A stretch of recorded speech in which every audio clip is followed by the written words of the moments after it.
Section 13. Incidents, Accidents and Emergencies. You see a car on the hard shoulder of a motorway with a help pennant displayed. What does this mean? The driver is likely to be a disabled person. When should you use hazard warning lights? When you slow down quickly on a motorway because of a hazard ahead. When are you allowed to use hazard warning lights? When stopped and temporarily obstructing traffic. You're going through a congested tunnel and have to stop. What should you do? Keep a safe distance from the vehicle in front. On a motorway, when should the hard shoulder be used? When an emergency arises. You arrive at the scene of a crash where someone is bleeding heavily from a wound in their arm. Nothing is embedded in the wound. What could you do to help? Apply pressure over the wound. You're at an incident.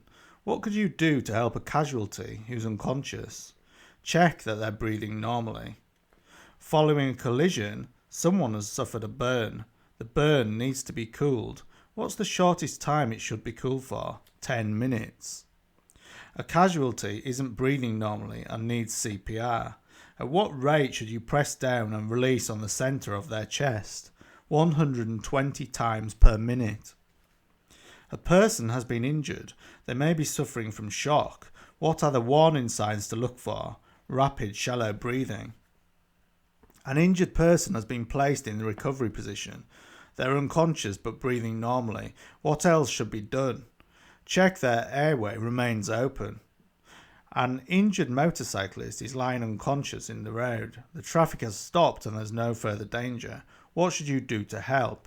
Seek medical assistance. What should you do if you see a large box fall from a lorry onto the motorway? Go to the next emergency telephone and report the hazard. You're going through a tunnel, a long tunnel. What will warn you of congestion or an incident ahead? Variable message signs. An adult casualty isn't breathing. To maintain circulation, CPR should be given. What's the correct depth to press down on their chest? 5 to 6 centimetres. You're the first to arrive at the scene of a crash. What should you do? Call the emergency services promptly.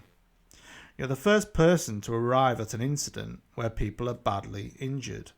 You've switched on your hazard warning lights and checked all engines are stopped. What else should you do? Make sure that an ambulance is called for.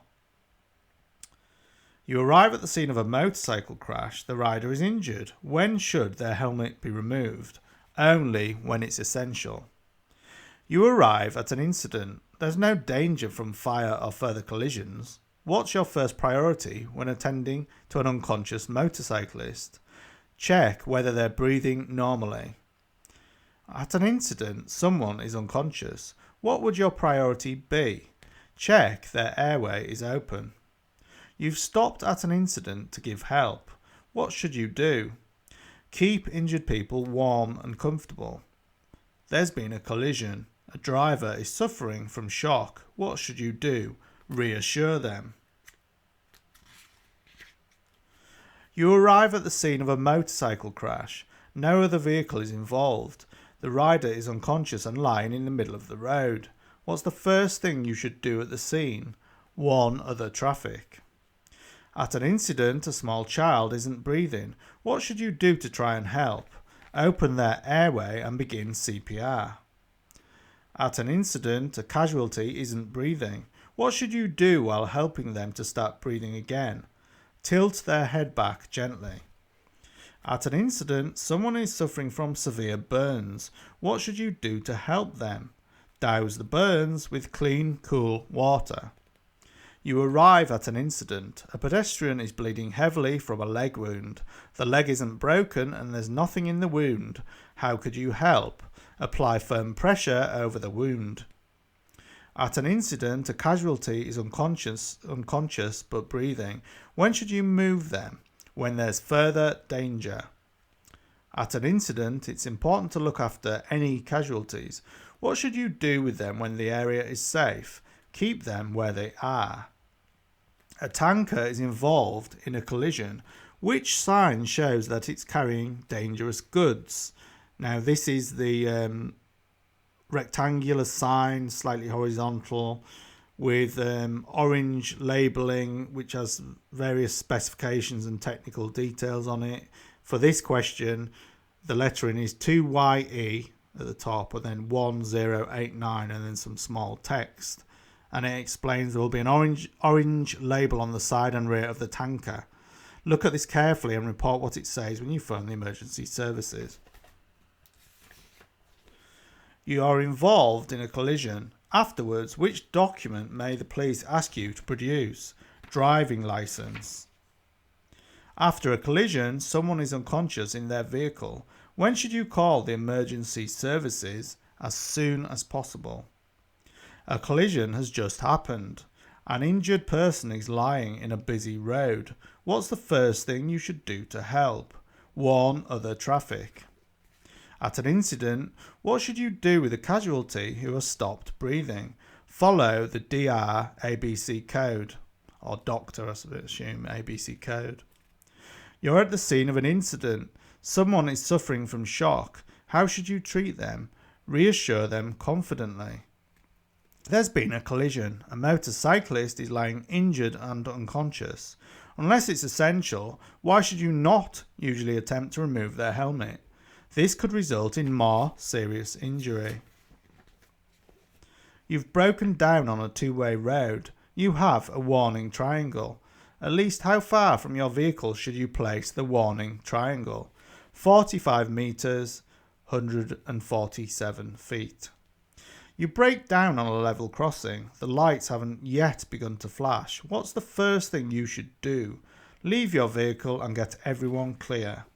Your tyre burst while you're driving. What should you do? Pull up slowly at the side of the road. Your vehicle has a puncture on a motorway. What should you do? Pull up on the hard shoulder. Use the emergency phone to get assistance. You've stalled in the middle of a level crossing and can't restart the engine. The warning bells start to ring. What should you do? Get out of the car and clear of the crossing. You're driving on a motorway. When can you use hazard warning lights? When you slow down quickly because of danger ahead. You've broken down on a motorway. When you use the emergency telephone, what will you be asked for? Details about your vehicle. Before driving through a tunnel, what should you do? Remove any sunglasses. You're driving through a tunnel and the traffic is flowing normally. What should you do? Use dipped headlights. What safeguard could you take against fire risk to your vehicle? Check out any strong smell of fuel. You're on the motorway, luggage falls from your vehicle. What should you do? Stop at the next emergency telephone and contact the police. While you're driving, a warning light on your vehicle's instrument panel comes on. What should you do? Check out the problem quickly and safely. Your vehicle breaks down in a tunnel. What should you do? Switch on hazard warning lights, then go and call for help. Your vehicle catches fire while driving through a tunnel. It's still drivable. What should you do? Drive it out of the tunnel if you can do so. You're in a tunnel. Your vehicle is on fire and you can't drive. What should you do? Switch on hazard warning lights. What should you do as you approach a long road tunnel? Make sure your radio is tuned to the frequency shown. Your vehicle has broken down on an automatic railway level crossing. What should you do first? Get everyone out of the vehicle and clear of the crossing. What should you carry for use in the event of a collision? Fire extinguisher. You have a collision while your car is moving. What's the first thing you must do? Stop at the scene of the incident. You're in a collision with another moving vehicle. Someone is injured and your vehicle is damaged. What information should you find out? The other driver's name, address and telephone number. You lose control of your car and damage a garden wall. No one is around. What must you do? Report the incident to the police within 24 hours. Case study. You witness a road traffic incident involving 3 vehicles. You stop your vehicle and quickly place a warning triangle on the road. Then you telephone the emergency services. You check on the people involved. 2 people are slightly injured and another is in shock. You stay with them until the emergency services arrive. While paramedics check the 3 casualties, you explain the situation to the police and offer your own contact details. The officers then speak to the casualties. How else could you have used your own vehicle to warn other traffic? By switching on hazard warning lights. Apart from casualty information, what details would you need to give to the emergency services? Location of the incident. How should you deal with the person suffering from shock? Stay with them and reassure them confidently. Why would you provide your own details? You might be required to supply a witness statement. Which documents would police officers normally ask to see from the people involved in the incident? Driving license and insurance certificate. And so ends that section. Section 14, Vehicle Loading. You're towing a small trailer on a busy 3-lane motorway. What must you do if all the lanes are open? Use only the left-hand and centre lanes. What should you do if a trailer starts to swing from side to side while you're towing it? Ease off the accelerator to reduce your speed. On which occasion should you inflate your tyres to more than their normal pressure when carrying a heavy load? How will a heavy load on your roof rack affect your vehicle's handling? It will reduce stability. What can be badly affected when you overload your vehicle? The vehicle's handling. Who's responsible for making sure that a vehicle isn't overloaded? The driver of the vehicle.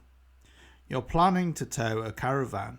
Which of these will be the biggest aid to the vehicle handling? A stabilizer fitted to the tow bar. Are passengers allowed to ride in a caravan that's been towed? No, not at any time.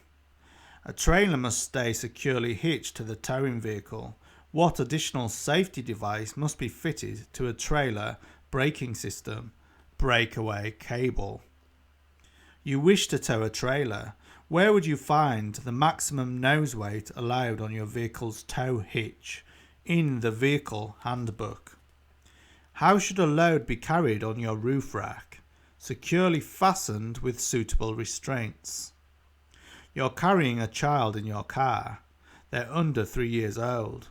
Which of these is a suitable restraint? A child seat. Case study. You and your family are going on holiday. You'll be driving. You're loading a newly purchased roof rack on your estate car. Your partner is helping 2 young children with their seatbelts in the rear seats. The family dog, Shadow, will be travelling in the rear compartment of the car. Once ready to go, you call at the service station to buy fuel and make final checks. How could the full roof rack affect the vehicle's handling? Reduce the stability. How should Shadow be secured for safety? In a special harness. Who's responsible for making sure that the children wear the appropriate seatbelt or child restraint? The driver. Which one of these actions could help reduce the estate car's fuel consumption? Removing the roof rack when it isn't being used. Removing the roof rack when it isn't being used. What should you check at the filling station? That there's appropriate pressure in all 4 tyres plus the spare. So ends that section. Section 15, Case Study Practice. Case study. You decide to visit your friend who lives about 20 miles away. The journey will take you on various roads including country lanes and A roads. You've been before, so you think you know the way. You also have a mobile phone with you, so you'll be able to ring for directions if you get lost. During the journey, you go the wrong way and need to turn round. Later on, you decide to ring your friends to make sure you are still travelling in the right direction. Mark 1 answer. To turn round after going the wrong way, you decide to make a U-turn in the road. Before doing this, what should you do? Look over your shoulder for a final check. Case study. You decide to visit your friend who lives about 20 miles away. Yes, that's the same one. Right, okay. So this time, Mark 3 answers. What should you do as you approach this bridge on your journey? And it's a hump bridge. So the 3 answers are slow down, consider using the horn, and beware of pedestrians. Then Mark 1 answer. During your journey, you ring your friend. What is the safest way for you to use your mobile phone? Find a suitable place to stop. Then Mark 2 answers on this one. You are travelling along a country road. A horse and rider are approaching. What should you do? Go slowly past and give plenty of room. Then Mark 1 answer. Near the end of your journey, you come to a pedestrian crossing with pedestrians who are hesitating to cross. Why should you never wave people across at pedestrian crossings? There may be another vehicle coming.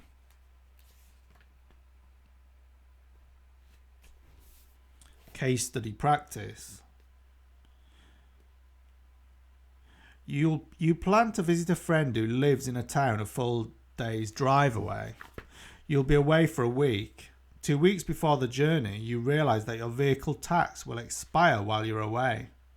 At the beginning of your journey, you reach a roundabout. Another car cuts in front of you, causing you to do an emergency stop.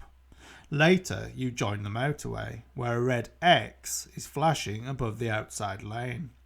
While travelling along the motorway, you start to feel tired and stop at a service station.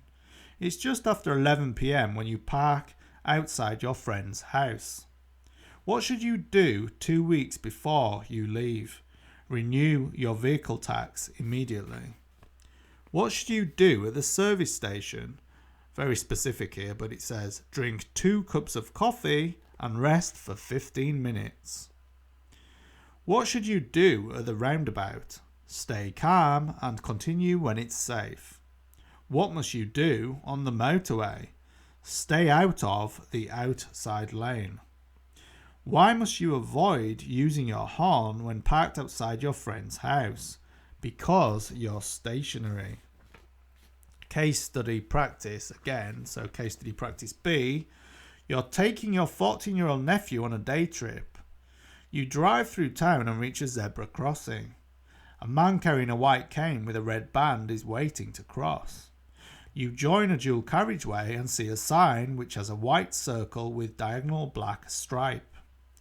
As you drive across a roundabout, you're involved in a collision with a cyclist. You and your nephew aren't injured. The cyclist is conscious but is lying at the side of the road and their leg is bleeding heavily. Who's responsible for your nephew wearing a seatbelt? He is. What do the markings on the man's cane mean? He's deaf and blind. What does the sign mean? National speed limit applies. What should you do at the roundabout? Put on your hazard warning lights. What should you do about the cyclist? Restrict the blood flow from their leg. Case study practice C. You're driving into the town centre. The weather is cold and wet. There are several cars parked on either side of the main road. It's market day and there are many pedestrians around. Ahead of you, a large van is being unloaded on your side of the road and there's oncoming traffic. Later, you reach a junction with some traffic lights that aren't working. There are several other vehicles in the area. On your way home, your steering begins to feel a little heavy. You stop at a nearby filling station. What's the recommended time gap that should be left between vehicles in these weather conditions? 4 seconds. What should you watch out for in this area? pedestrians stepping out from between vehicles. How should you react to the van? Stop and wait until the way ahead is clear. Who has right of way at the lights? No one. What might cause the steering to feel this way? Tire pressure is too low. Case study practice D. You're driving to work on a single carriageway road. It's early morning and there's patchy fog, which is very thick in places. A sports car is travelling too closely behind you. Later, you reach a roundabout where you need to turn right. The approach road is still a single carriageway. There's only one line of traffic. When you get to work, you find that the car park is full. You have to park on the main road facing downhill. You need to leave some camera equipment in your vehicle until later. What lights would you use under these weather conditions? Headlights with fog lights as necessary. What should you do about the sports car? Slowly drop back to allow more room in front. How should you position your vehicle when approaching the roundabout? Move nearer to the centre line and signal to go right. How should you position your front wheels when parking here? Turned in towards the curb. What should you do with the equipment? Lock it away securely out of sight. And case study practice E. You're taking a friend and their 2 children to the coast. The children are aged 2 and 6. With fuel and tyre pressures done, you make other final checks. After helping the children into the vehicle, you set off. It rained heavily overnight and the roads are still wet in places. However, the sun is now shining and the day is very warm and bright. Once on the motorway, the traffic is very heavy. A large goods vehicle is travelling in front of you. Further on, you see an overhead gantry with the number 40 in a red circle showing above all lanes, including the hard shoulder. What else should you check before your journey? Oil and water levels. How must you seat the younger child in a suitable child restraint? What hazards would you expect to encounter in these weather conditions? Glare from the sun on wet roads. What position should you take behind the goods vehicle? Well back so you can see ahead and be seen. What does the sign on the overhead gantry mean? This lane can be used as a running lane at a speed of 40 miles per hour. And so ends that section.